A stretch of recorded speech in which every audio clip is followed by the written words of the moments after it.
शैतान के 3 सोने के बाल। बहुत पुराने समय की बात है। एक बहुत गरीब औरत ने एक सुंदर बेटे को जन्म दिया। उस बच्चे के हाथ पर नीले रंग का एक बड़ा सा दाग था, जो पंडितों के अनुसार उसे भाग्यवान बना रहा था। उसके जन्म के साथ ही उस गांव के ज्ञानी ध्यानी पंडित ने भविष्यवाणी की कि यह बच्चा 14 साल की उम्र में एक राजकुमारी से विवाह करेगा और खुद राज करेगा। एक दिन ऐसा हुआ कि एक राजा शिकार खेलते हुए रास्ता भूलकर उसी गांव में आया जहां उस बालक का जन्म हुआ था। गांव वालों ने उस राजा को पहचाना नहीं, क्योंकि उन लोगों ने कभी उसे देखा ही नहीं था। गांव के एक बूढ़े ने बातों बातों में राजा को बताया कि कुछ दिनों पहले उनके गांव में एक ऐसा बच्चा पैदा हुआ है जो 14 साल की अवस्था में इस राज्य के राजा की लड़की से विवाह करेगा। राजा को ये बात सुनकर बहुत गुस्सा आया, क्योंकि कुछ दिन पहले उसके घर में एक बेटी का जन्म हुआ था। राजा वैसे भी बहुत ही घमंडी और कठोर हृदय का व्यक्ति था। राजा ने सोचा कि क्यों न मैं उस गरीब औरत को कुछ धन देकर इसका बच्चा इससे ले लूं और इसका काम तमाम कर दे, तो नहीं यह भाग्यवान बच्चा रहेगा और नहीं मेरी राजकुमारी से विवाह कर पाएगा। वह गांव के उस बूढ़े से बोला, बाबा तुम मुझे उस औरत के पास ले चलो, वह उस बच्चे को ठीक ढंग से नहीं पाल पाएगी, मैं उस बच्चे को अच्छे ढंग से पालकर बड़ा करूंगा। बूढ़ा उस राजा को उस भाग्यवान बच्चे की माँ के पास ले गया। राजा ने उससे अपना बच्चा देने की विनती की और बोला, तुम बहुत गरीब हो, इस बच्चे को कैसे पाल सकोगी? ये बच्चा मुझे दे दो, मैं इसे बहुत अच्छी तरह पालूंगा। वह गरीब औरत उसे अपना बच्चा देने से इनकार करती रही। तब राजा ने उसे बहुत सा धन दिया और बोला, इस धन से तुम अपना पेट पालना और जब ये तुम्हारा भाग्यवान बेटा बड़ा हो जाएगा तो खुद ही तुम्हारे पास आ जाएगा। गरीब माँ ने सोचा, चूंकि ये बहुत ही भाग्यशाली बच्चा है इसलिए यह अमीर आदमी इसे लेने मेरे घर आ पहुँचा है, शायद यही ईश्वर की इच्छा है। बहुत सोच विचार के बाद उस गरीब औरत ने अपना बच्चा राजा को दे दिया। राजा ने उस बच्चे के लिए एक लकड़ी का संदूक खरीदा और उस संदूक में डालकर बहते हुए पानी में छोड़ दिया। उसने सोचा कि दम घुटने से बच्चा इस संदूक के अंदर ही मर जाएगा। वह ये सोचकर मन ही मन बहुत खुश हो रहा था कि उसने अपनी प्यारी सी बेटी को उस अनचाहे पति से बचा लिया। मारने वाले से बचाने वाला बड़ा होता है, यही उस बच्चे के साथ भी हुआ। वह लकड़ी का संदूक बहते बहते एक पंचक्की में जाकर अटक गया।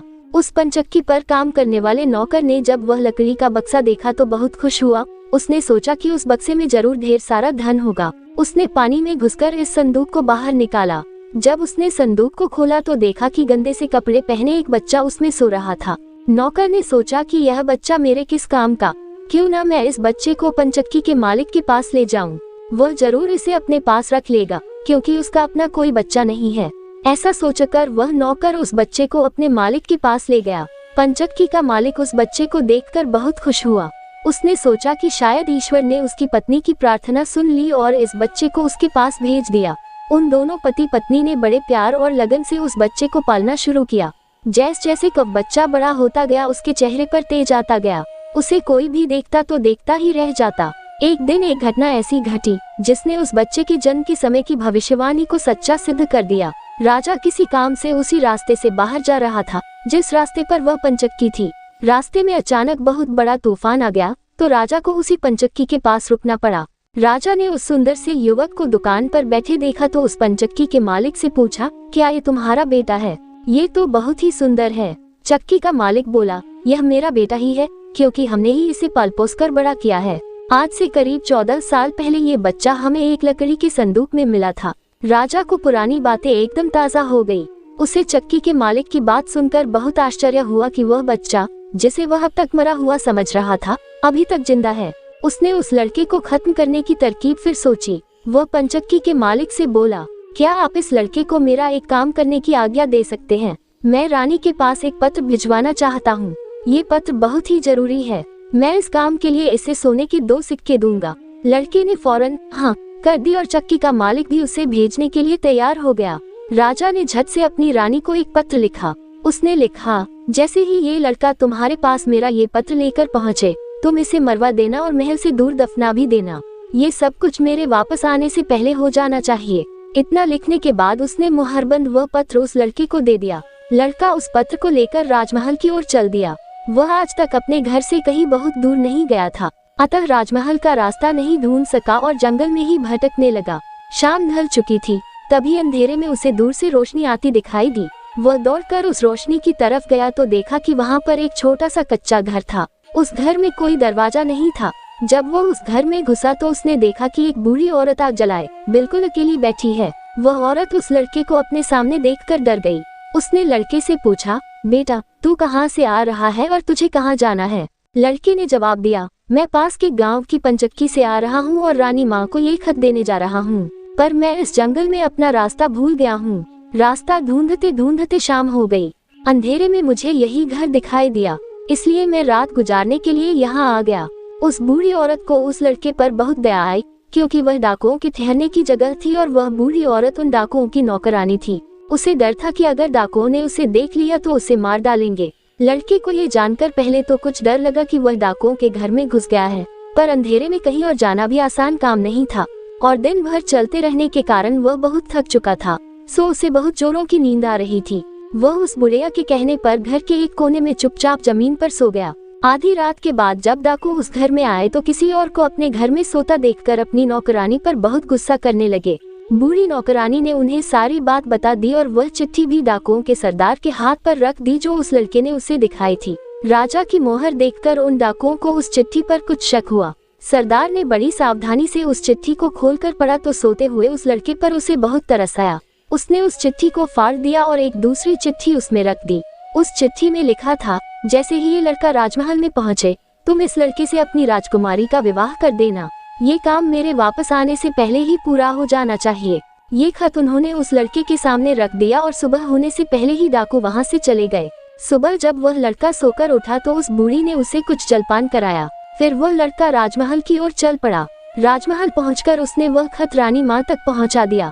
रानी ने जब खत पढ़ा तो उसे बड़ा आश्चर्य हुआ कि राजा ने ये कैसी आज्ञा दी है, एक अनजान लड़के से वह अपनी राजकुमारी का विवाह कर दे। खत पर राजा की मोहर लगी हुई थी, अतः ये कोई धोखा भी नहीं हो सकता। राजा के वापस आने से पहले ही उसे अपनी बेटी का विवाह इस लड़के से करना था। रानी ने लड़के को अपने पास बुलवाया। उसका भोला भाला और सुंदर चेहरा उसे बहुत पसंद आया और उसने अगले ही दिन उससे अपनी बेटी का विवाह कर दिया। लड़का राजकुमारी के साथ सुख से उस महल में ही रहने लगा। कुछ महीनों बाद राजा वापस अपने राजमहल में आया तो उस लड़के के बारे में जानने के लिए बहुत उत्सुक था, पर उसे जब ये पता लगा कि रानी ने राजकुमारी का विवाह उसी लड़के से करवा दिया है तो उसे बहुत गुस्सा आया। जिस बात को वह नहीं होने देना चाहता था उसकी पत्नी ने वैसा ही कर दिया। उसने अपनी पत्नी से वह खत मांगा। राजा ने उसमें उस लड़के से राजकुमारी के विवाह की बात लिखी देखकर हतप्रभ रह गया।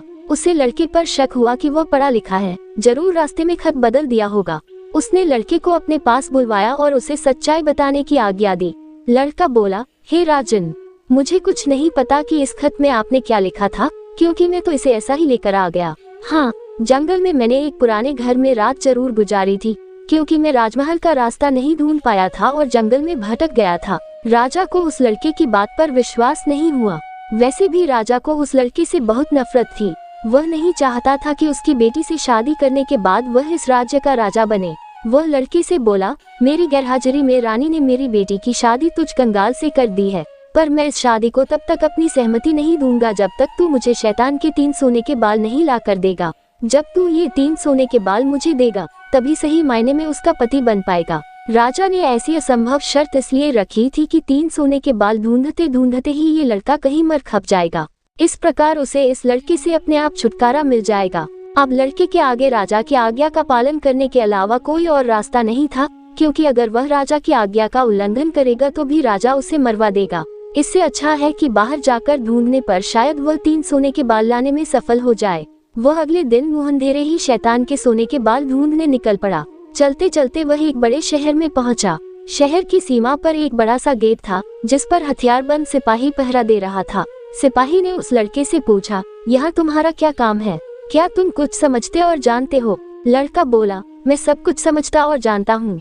सिपाही बोला, अगर तुम सब कुछ जानते हो तो हम पर भी एक मेहरबानी करो। हमें भी बताओ कि शहर की सीमा पर यह जो कुआं है, पहले इसे मीठा पानी निकलता था, पर अब इसमें पानी ही नहीं है, ये सूख गया है, क्यों?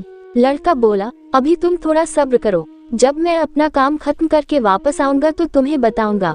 इतना कहकर वह गेट से निकलकर आगे गया। उसके बाद वह दूसरे शहर के बड़े से गेट के पास पहुंचा तो वहां पर भी एक हथियारबंद सिपाही पहरा दे रहा था। उस सिपाही ने भी उस लड़के से पहले वाले सिपाही जैसा सवाल पूछा तो लड़के ने उसे भी वही जवाब दिया।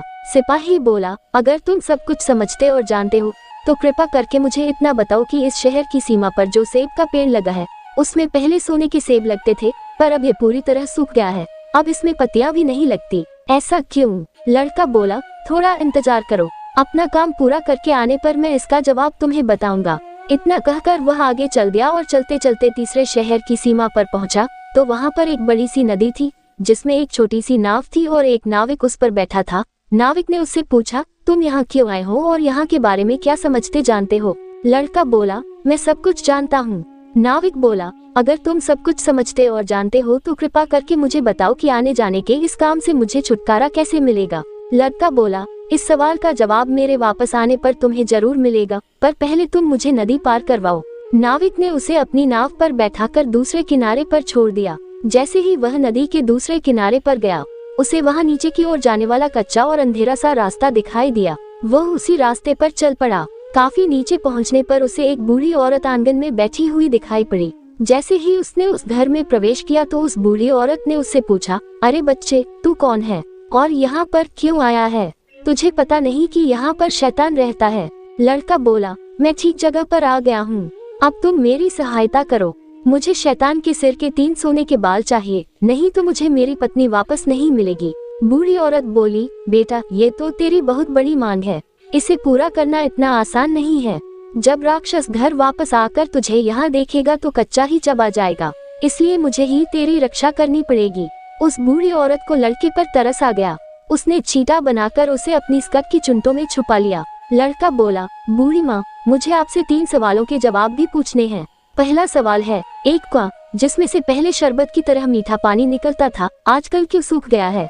दूसरा सवाल है कि एक सेब का पेड़ जिस पर पहले सोने के सेब लगते थे, अब उस पर पत्ते भी नहीं लगते, वह पेड़ क्यों सूख गया है?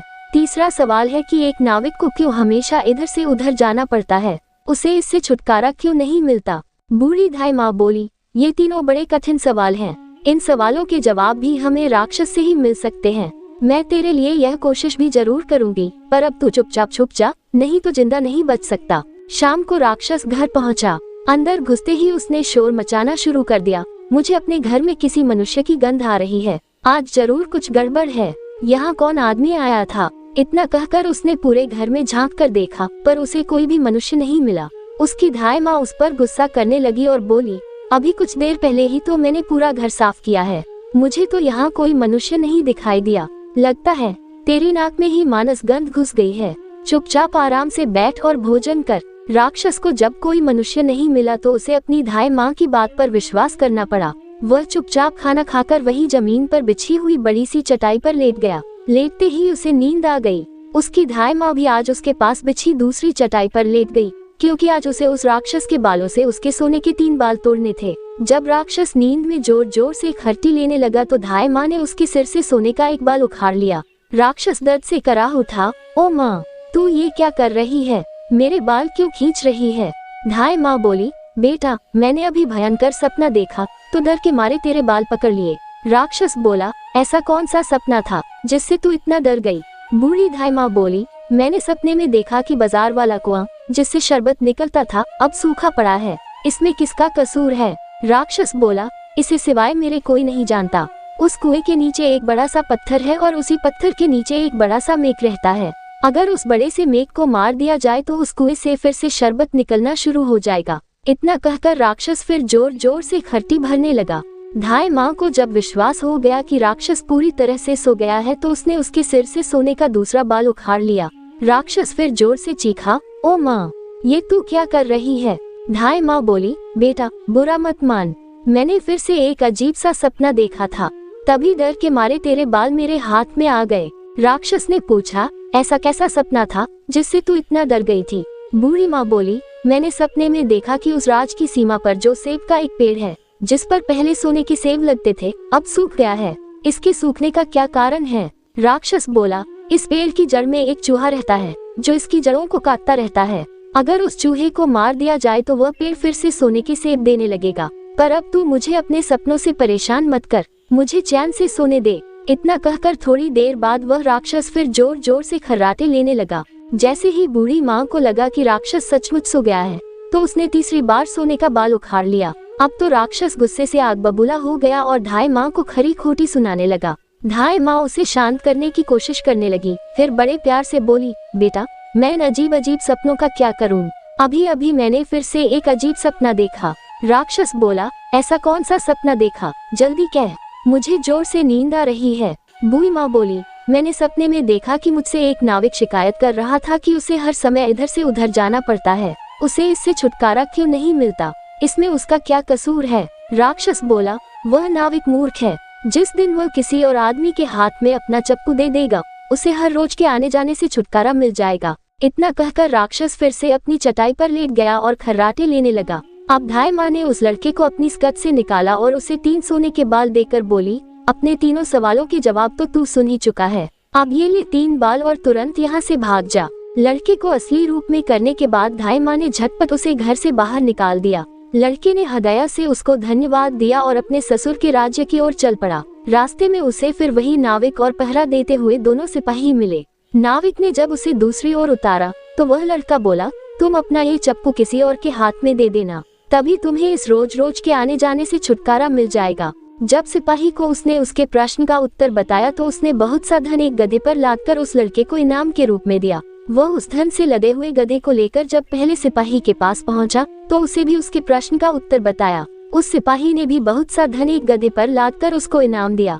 अब वह सोने के 3 बाल और 2 गधों पर ढेर सारा धन लेकर अपने ससुर के पास पहुंचा तो उसे देखकर राजा हैरान रह गया। तीनों बाल और धन से भरे हुए 2 गधों को देखकर राजा ने उससे पूछा, तुम्हें यह इतना ढेर सारा धन कहाँ से मिला। लड़का बोला, मैं नदी के उस पार गया था, वहाँ मुझे बहुत सारा धन मिला, उसमें से कुछ धन मैं अपने साथ ले आया। राजा को लालच आ गया। वह लड़की से बोला, क्या मैं भी नदी के उस पार से तुम्हारी तरह कुछ धन ला सकता हूँ।